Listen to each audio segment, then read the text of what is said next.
वडील आणि त्यांच्या सोबतचे हे सगळे फोटोग्राफ, म्हणजे हे सगळी माणसं एकत्र आहेत, त्यांचा काही प्रॉब्लेम नव्हता। असं काही नाही की बाबा वेगळ्या जातीची मुलगी आहे किंवा आमच्या मनाविरुद्ध लग्न केलंय किंवा लग्नाची आम्हाला माहितीच नव्हती, असं अजिबातच नाहीये। हे एकत्रित यांचं जाणं येणं, उठणं बसणं, फिरणं, खाणं पिणं हे सगळं व्यवस्थित चाललेलं। परंतु लग्नाच्या आधी मुलाचं हेल्थ स्टेटस सांगितलं नाही, तरी सुद्धा विवाह पवित्र संस्कार आहे, तो निभावला पाहिजे असं म्हणत प्रिया फुके यांनी ती वैवाहिक जबाबदारी निभावली। पण हाऊएव्हर दुर्दैवाने संकेत फुके यांचा मृत्यू झाला।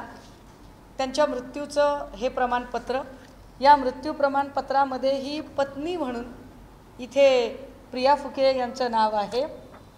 ताई आहोत आता आम्ही सोबत, डोंट वरी। हे सगळं एवढे डॉक्युमेंट का दाखवावे लागतायत मला, हे वाईट आहे या देशामध्ये, या राज्यामध्ये, की इथे नातं एस्टॅब्लिश करावं लागतं, इथे नातं सिद्ध करावं लागतं, हे फारच वाईट आहे। बरं, एवढं सगळं होऊन वारंवार मागणी केली गेली की बाबा मी तुमच्यासोबत राहायला तयार आहे, आपण हॅपी फॅमिली आहोत, ठीक आहे की माझा नवरा आता नाही आहे, परंतु मी दुसऱ्या कोणाच्या आधाराने राहणार आहे, माझ्यासाठी सासू सासरेच आई बाबा आहेत, दीर माझा मोठा भाऊ आहे आणि मी तुमच्या सगळ्यांच्या सोबतीनं तुमच्या आधाराने राहायला तयार आहे।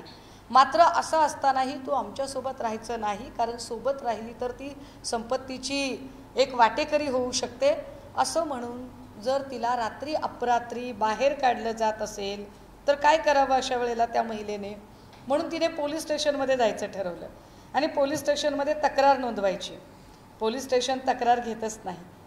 फार संघर्ष केल्यानंतरची ही पहिली तक्रार आहे।